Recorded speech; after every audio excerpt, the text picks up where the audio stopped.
कलयुग में धूम्रकेतु अवतार का वर्णन। भगवान गजानन का कलयुग में जो अवतार होगा उसकी प्रसिद्धि धूम्रकेतु नाम से होगी। जब कलयुग आएगा तब सभी मनुष्य आचरणहीन और मिथ्यावादी हो जाएंगे। ब्राह्मण वेदाध्ययन, नित्य नैमित्तिक कर्म, यज्ञ, तप, दान आदि का लोप हो जाएगा। सर्वत्र पाप कर्म होने लगेंगे। परधन और पर स्त्री, लोलुपता, काम क्रोध, मोहादि की उत्तरोत्तर वृद्धि होती जाएगी।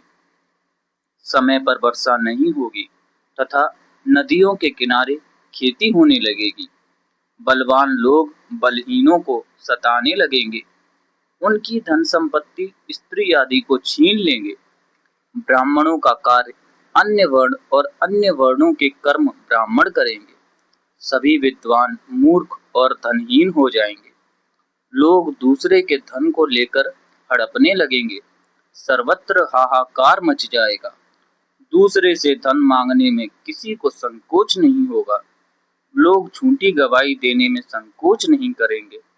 मिथ्या धर्म उठाना एक साधारण बात होगी। सज्जनों की निंदा और दुष्टों की सर्वत्र प्रशंसा होगी। छल कपट सर्वत्र दिखाई देगा। धर्मज्ञों का अपकर्ष और अधर्मियों का उत्कर्ष होगा। मनुष्यों में देव पूजन के प्रति आरुचि और भूत प्रेत पिशाच की पूजा में उत्साह रहेगा। धूर्त लोग छद्मवेश बनाकर अपनी उदर पूजा करेंगे। ब्राह्मण अपने कर्म को छोड़कर केवल पेटू बन जाएगा। क्षत्रिय वीर धर्म को त्याग कर भिक्षाटन करने लगेंगे। वैश्य भी व्यवसाय बुद्धि से विरत होकर बिना परिश्रम किए धन बटोरने में लगे रहेंगे। माता पिता और गुरुजनों के सम्मान का लोप हो जाएगा। संतान वड संकर होने लगेगी। घोर कलयुग उपस्थित होने पर उक्त दोष अधिक बढ़ जाएंगे। स्त्रियां पथभ्रष्ट होने लगेंगी। अच्छे मनुष्यों के आचरण भी म्लेच्छों के समान हो जाएंगे। पृथ्वी की उर्वरा शक्ति का नाश होगा और वृक्षों में रस नहीं रहेगा। स्त्री पुरुषों की पूर्ण आयु 16 वर्ष की रह जाएगी। 5-6 वर्ष की आयु में प्रसव होने लगेंगे।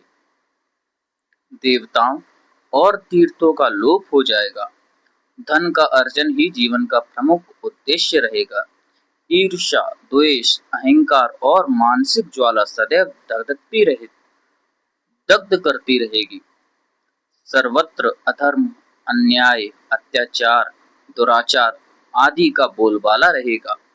जब कलयुग अपनी दारुण स्थिति पर पहुंच जाएगा तब समस्त प्राणी अत्यंत पीड़ित होंगे।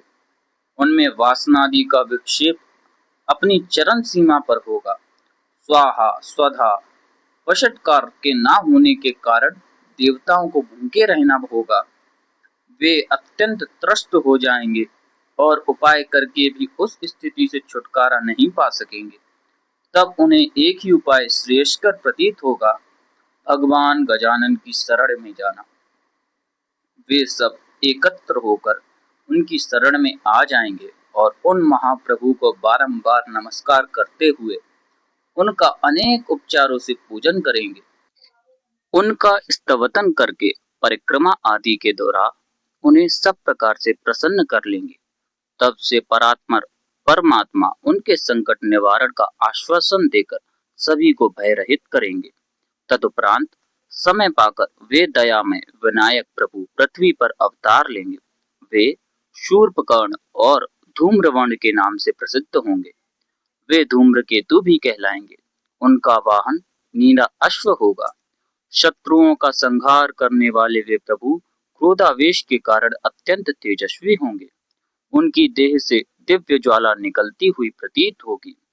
तीक्ष्णतम खड्ग हाथ में लेकर वे भगवान अपने अश्व पर चढ़कर इच्छा अनुसार अकेले चल पड़ेंगे अथवा आवश्यकता अनुसार सेना और अमोघ शस्त्रार्थों को स्वयं प्रकट कर लेंगे।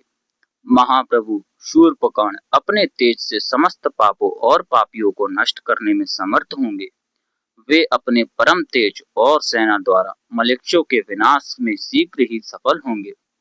जो लोग मलेच्छों के समान आचरण करने वाले होंगे, वे भी उन प्रभु के द्वारा संहार को प्राप्त होंगे। जब तक धर्म की स्थापना नहीं होगी, तब तक वे अपने नेत्रों से अग्नि वर्षा ही करते रहेंगे। वे सर्वात्मा और सर्वाधार भगवान श्री गणेश उस समय भय के कारण गिरी गुहाओं और निबिड़ वनों में छिपकर जंगली कंदमूल फलादि पर निर्वाह करने वाले ब्राह्मणों का भय दूर कर उनका सत्कार और सत्कर्म और श्रेष्ठ धर्म पालन के लिए प्रोत्साहित करेंगे। इस प्रकार धर्माचरण का संपादन होने लगेगा और सतयुग का आरंभ हो जाएगा। ओम गणेशाय नमः।